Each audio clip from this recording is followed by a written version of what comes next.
Well, I will admit that when I became president of the choir, this was not on my radar screen, but at some point I began to realize we've got a big milestone coming, and we need to commemorate and give it the attention it requires because it's important to our mission to remind people how long we have been doing this. And by we, I'm not talking about me, I'm talking about those who have served before. We're really honoring 96 years of both persistence and dedication here.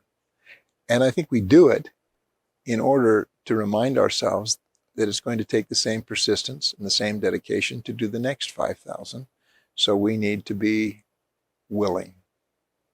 And that is the most important thing I think we do in this kind of a setting.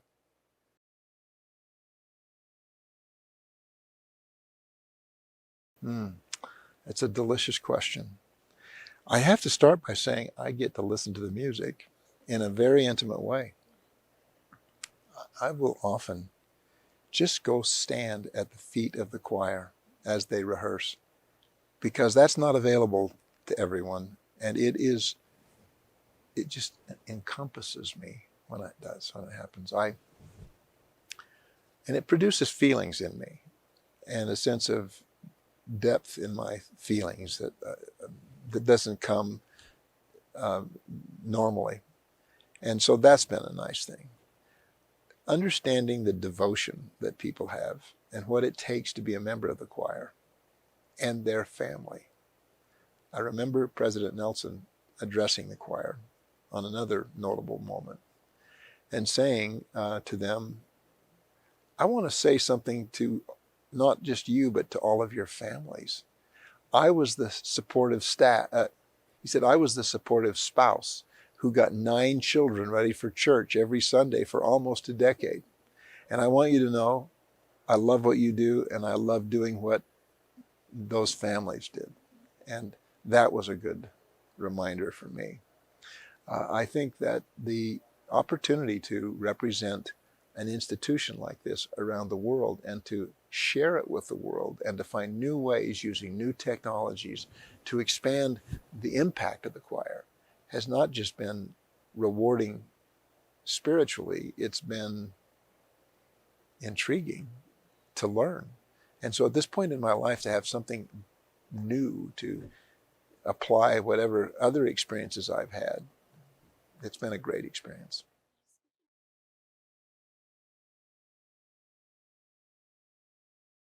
The church, of course, now has membership and congregations in more than 190 countries, and a majority of the membership of the church is outside the United States.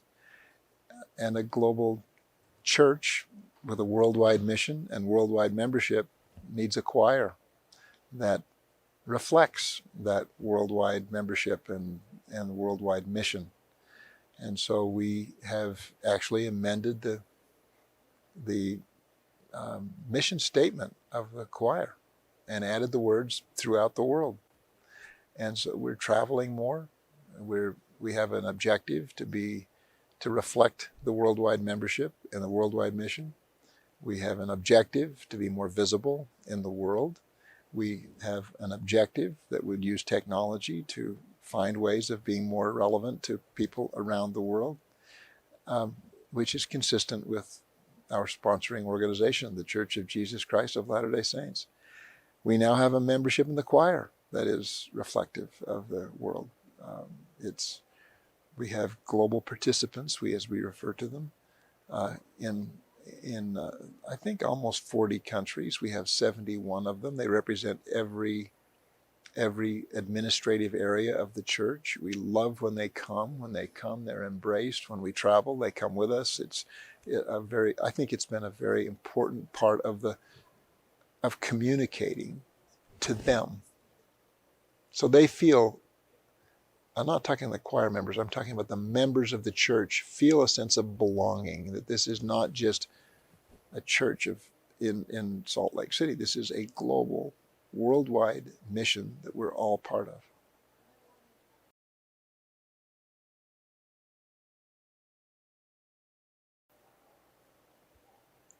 I have so many hymns that but I have to say, when the choir does How Firm a Foundation, it always stirs me. And it's the hymn, it's also the arrangement, and it's also the way the choir performs it and what you feel when that happens.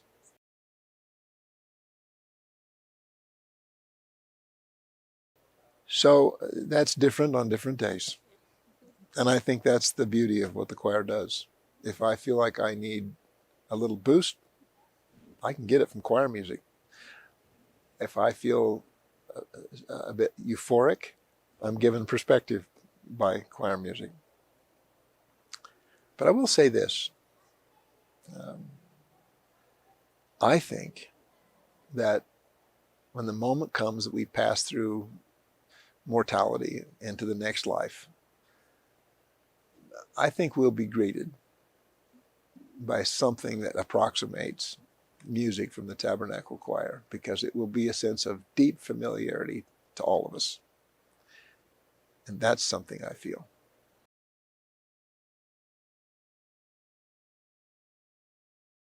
Well, I think I have learned to feel his love through the music and being closer to it. I think I've begun to feel in more depth the worldwide mission of his church. And I think um, understanding the universality of both the message and the mission.